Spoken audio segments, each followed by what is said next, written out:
First story. Half-brothers threaten to sue me over $16K. It cost them $158K and possibly their parents' marriage. When I, 25F, was 3, my grandparents passed away. They set up a savings account in my name. The account was meant to be accessed by me when I was 21. At that point, it contained just over $300K.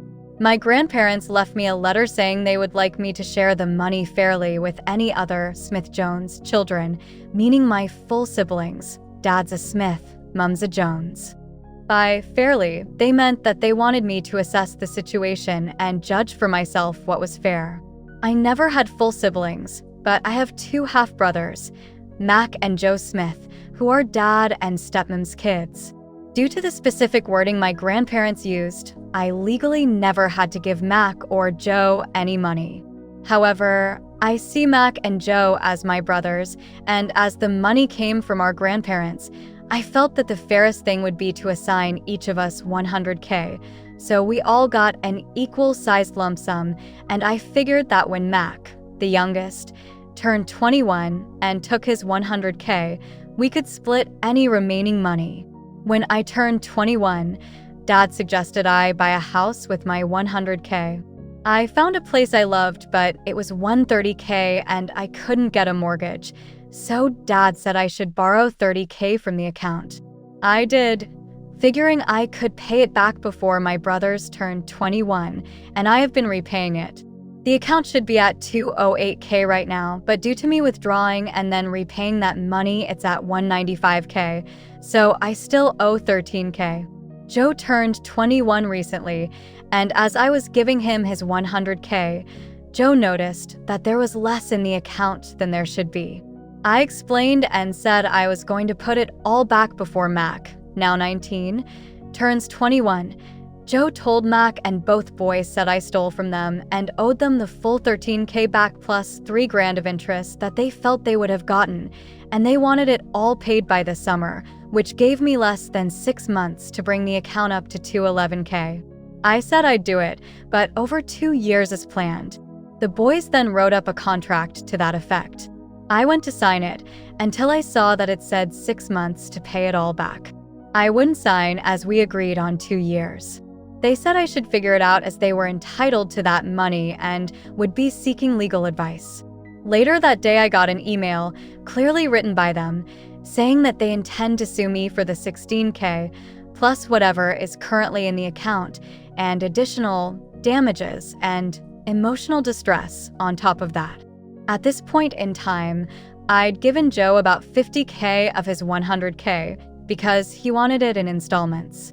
I responded that legally, they were never entitled to any of it, and given their attitudes, I'd say they've already received an amount I deem fair, so that $50K was all they were getting.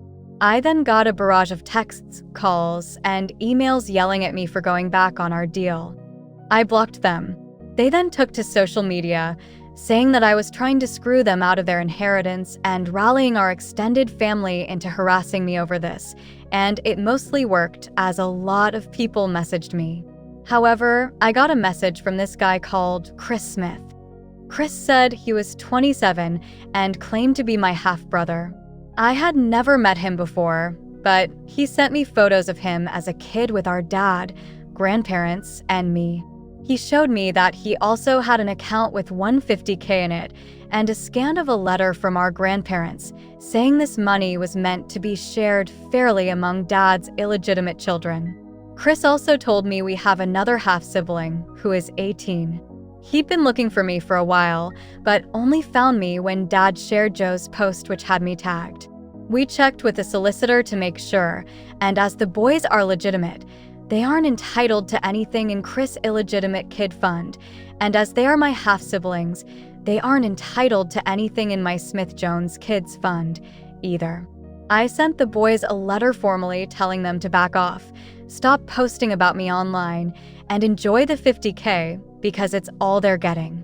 The day they received the letter, Chris got a PM from Dad asking if the boys can have some of Chris' fund. Chris also said no and told Dad we'd met. I told Mac and Joe about Chris and our other half-sibling with Chris' permission. So it looks like my grandparents, knowing about Chris before they passed, set up two funds. One for the kids Dad had with my mother, who was still his wife when they passed, and one for children born out of Dad's affairs, presumably to make sure no one tried to screw anyone else over out of hurt feelings. I'm getting a lot of shit, but holding firm on my decision. The boys have realized that I won't back down on this, and it sounds like I've caused a schism at their house, as Joe has all the money and no intention of sharing, so Mac is now feeling twice as screwed. Plus, stepmom apparently did not know about the other half-siblings, or that my half-sister was born after she and Dad got married, and she's made Dad move into a hotel. It sounds like Dad is looking for a long-term living arrangement outside of the family home, because it looks like she is not letting him move back in. Dad is begging me to reconsider, but honestly I'm done with all of them except Chris and my sister. Second story. I had an office food thief. So I bought a nanny cam. A couple things about me that made it really suck to have a food thief. I have a lot of food allergies, so I can't just get lunch at the cafeteria or at a nearby restaurant. I have a new baby who I'm breastfeeding and who I pump for when I'm at work. You know how hungry pregnant people are? Yeah, the caloric requirement for breastfeeding is 100 to 200 calories higher. I am always hungry. Because I have a new baby, half the time I don't manage to show up at work with a lunch. I either run out of time to pack one, or if I did remember, I leave it on the counter. My solution to all of this was to leave lots of non-perishable snacks in my office. And also a lot of candy, because I also have a 3-year-old and therefore work is the only place I can shovel Skittles into my mouth without a little hand extending into my field of vision and a little voice saying please. Snacks that were specifically free of my allergens, some of which were specialty foods because of this. The type of specialty food that just doesn't taste as good as food that contains the allergen and also costs twice as much. Because I'm not getting a lot of sleep right now, I deserve nice things. So, because I'm not getting a lot of sleep right now, when I first came back from maternity leave, assembled my snack hoard, and started having things go missing, I genuinely thought I was just losing my mind. Boxes of candy were running out faster than I thought I was eating them. I'd come in the morning and things wouldn't be where I'd left them. At one point, I brought a bag of chips to work, folded the rim of the bag down so I wasn't plunging my arm elbow deep into a grease pit, and then put a bag clip on it when I went home. And when I came in the next morning, the bag was unrolled and reclipped. I went, wow, I must be more tired than I thought. Rolled the bag back down, and the next morning it was unrolled again. Just little things like that almost every day that made me go, wow, the post-baby brain is worse than I thought. And then I got the flu. And I was out for a whole week. Left behind at the office was an almost full box of Enjoy Life cookies, which are not enjoyable but are free of all major allergens and are also $5 a box for, like, 12 sad little sand pies with some cinnamon on top. I ate one row of these cookies. And then I was out of the office for a week. For 1 week, I was not eating any of my snack hoard, but someone else was. Because I came back to work, opened my box of cookies, and found there was one single, solitary cookie left. And on further examination, the one box of candy that had been opened was nowhere to be found, and on top of that, the thief had done me the courtesy of opening a new box for me, except that they actually followed the push here to open instructions instead of just ripping one end of the box open like I do, which they should damn well know at this point because by this time they'd been stealing from me for 2 goddamn months. The combination of these two things, the sheer freaking audacity it takes to open a new box so you can continue stealing from someone, on top of the consumption of almost a whole box of specialty cookies that aren't even good, enraged me enough that after going to my boss and getting some vague promises about checking if the security cameras in my wing of the building are functional or not. What? I went straight to Amazon and ordered myself a nanny cam. Not for my baby, for my snack hoard. Conveniently, it arrived the day before Valentine's Day. I set it up on top of a file cabinet looking down at my desk.